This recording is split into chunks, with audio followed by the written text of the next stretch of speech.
Students, अब मैं आपके साथ में एक दूसरा कंसेप्ट इसी पे डिस्कस कर रहा हूँ, जिसमें क्वेश्चन वही है। आपके सामने एक ऐसा क्वेश्चन दिया गया है कि tan inverse cos x upon 1 plus sine x. तो ऑब्वियसली स्ट्रक्चर तो वही है कि बाहर एक इन्वर्स ट्रिग्नोमेट्रिक फंक्शन दिख रहा है और जहाँ fx दिखता है वहाँ पे एक ट्रिग्नोमेट्रिक फंक्शन लिखा हुआ है।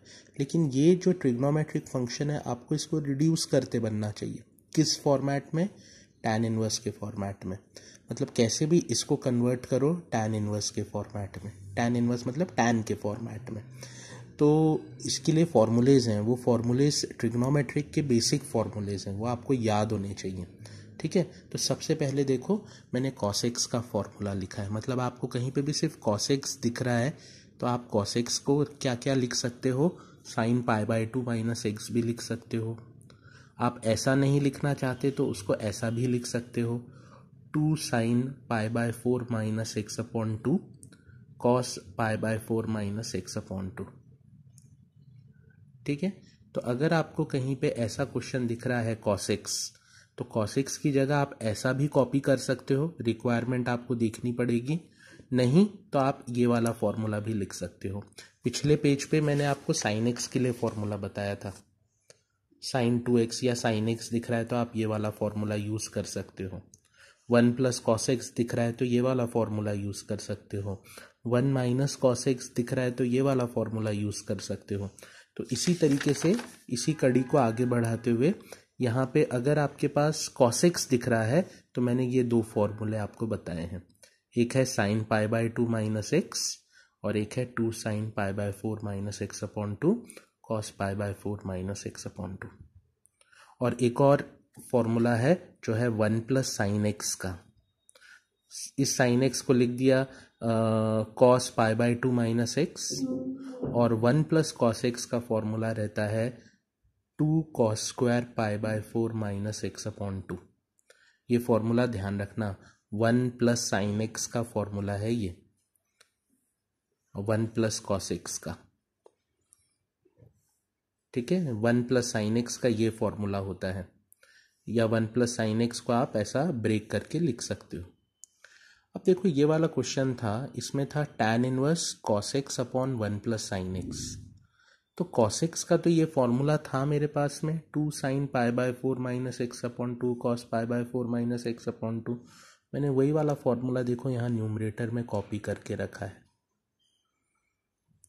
और नीचे 1 प्लस साइन एक्स था तो 1 प्लस साइन एक्स के लिए भी फॉर्मूला था मेरे पास 2 cos square π/4 minus X upon 2। तो अब देखो ये वाले 2 से ये वाला 2 तो कैंसल आउट हो जाएगा। cos स्क्वायर है तो 2 बार cos मल्टीप्लिकेशन में आएगा, एक cos ये ऊपर वाले cos के साथ कैंसल आउट हो जाएगा। मतलब यहाँ ब्रैकेट में बच जाएगा sin π/4 minus X upon 2 upon cos π/4 minus X upon 2, जिसको मैं लिख सकता हूँ tan π/4 माइनस एक्स अपॉन 2। अब मेरा काम तो हो गया, अंदर वाला fx का ट्रिग्नोमेट्रिक फंक्शन और बाहर वाला इन्वर्स ट्रिग्नोमेट्रिक फंक्शन मैच करने लगे। मैंने शुरू से ही आपको ये बताया था कि ऐसे वाले क्वेश्चंस की ट्रिक इसी बात पर है कि अंदर वाला ट्रिग्नोमेट्रिक फंक्शन और बाहर वाला इन्वर्स ट्रिग्नोमेट्रिक फंक्शन ये मैच करने लगे।